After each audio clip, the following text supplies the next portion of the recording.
धमाकों की खबरों ने मुल्क के तूलो अर्ज में थरथरी सी मचा दी है। पाकिस्तान शदीद सियासी और मुआशी बहरानों के बाद अब दहशत गर्दों के निशाने पर भी आ चुका है, क्योंकि अवाम में सिर्फ गमो गुस्सा नहीं बल्कि शदीद गमो गुस्सा पाया जाता है। महंगाई, बेरोजगारी, मुल्की माशी हालात को लेकर शदीद गमो गुस्सा अवाम में पाया जाता है। इनको बातें चंगे से पता है, तो हुकूमत के पास अब सिवाय झूठ के, इल्जामात के कुछ नहीं है। नेशनल एक्शन प्लान धरा का धरा रह गया, ये लिखना भी ज्यादती है और मैं ये ज्यादती हो गई है ये कबूल करता हूँ। समझ नहीं है कि 2023 भी जो है 2022 जैसे ही होना है।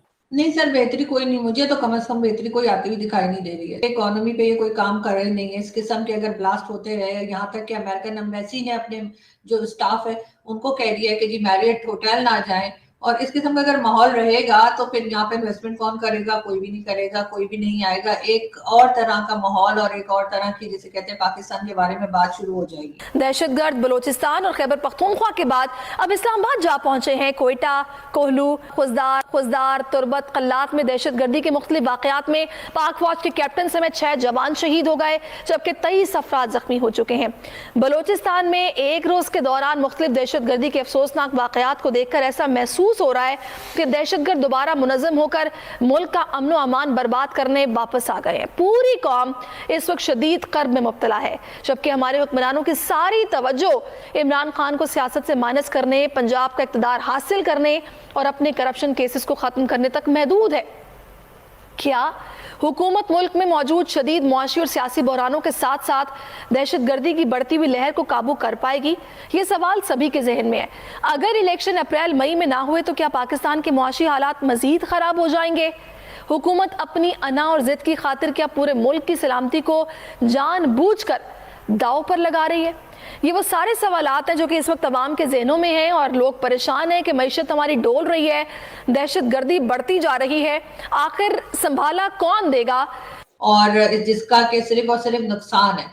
बलूचिस्तान में फोर्सेस पर हमले, कैप्टन समेत 5 जवान शहीद, ये आज के अखबार की हेडलाइन है। इसी हेडलाइन में आगे जब आप जाते हैं तो बताया गया है कि कोयटा में 2 हब में, खुजदार में और तुरबत में 3 बम धमाके, 14 अफराद जख्मी। और ये खबर आगे चल करके मज़ाहिया रुख इख्तियार कर लेती है। खबर बता रही है कि सदर का शोहदा को खिराज अकीदत, वज़ीर आज़म ने फप्ती कसी है कि दहशतगर्दों को कटहरे में लाएंगे। और अगर आपको लगता है कि सदर और वज़ीर आज़म ये काम कर सकते हैं तो अपने दिमाग का किसी अच्छे डॉक्टर से इलाज कराइए।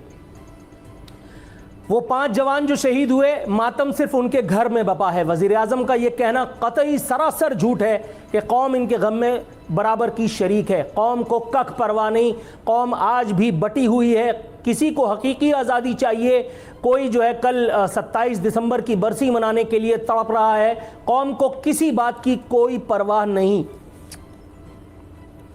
एक और खबर बता रही है, सिक्योरिटी इदारों ने वार्न किया है, कराची में भी दहशतगर्दी का खतरा है। शहर की सिक्योरिटी सख्त कर दी गई है और आगे जाकर के कुछ इलाकों का नाम लिया गया है जो मैं नहीं ले रहा। बताया गया है कि इन इलाकों में कुछ मुश्तबा अफराद की सरगर्मियां देखने में आई हैं। इन इलाकों में माजी में कलदम तहरीक तालिबान, बलोच लिबरेशन आर्मी, कौम परस्त जमातों की सरगर्मियां भी देखने में आई थीं।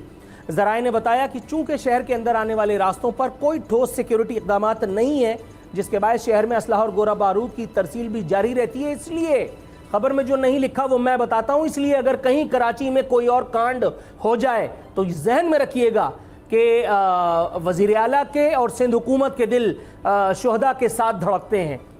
दहशतगर्दों को कैफर किरदार तक पहुँचाया जाएगा, आहनी हाथों से निपटा जाएगा और खुदा वाहिद की इज्जत व आबरू की कसम ऐसा कुछ नहीं होगा।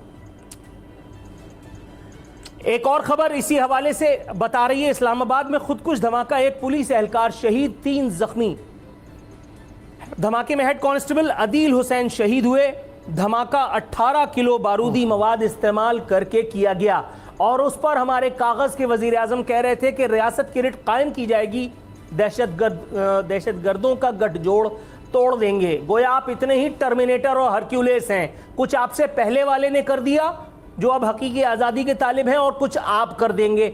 और जो बची खुची कसर रह गई है वो इंटर्न पे जो आजकल एक फ़्लाइट है जिनको अगली दफ़ा हुकूमत में लाने के मंसूबे बन रहे हैं, कुछ इंशाअल्लाह वो कर देंगे। क्योंकि आज ही उन्होंने बता दिया है कि मैं कल क्या तकरीर करूँगा। मैं उस बारे में बात करके मुँह का मज़ा खोटा नहीं करना चाह रहा।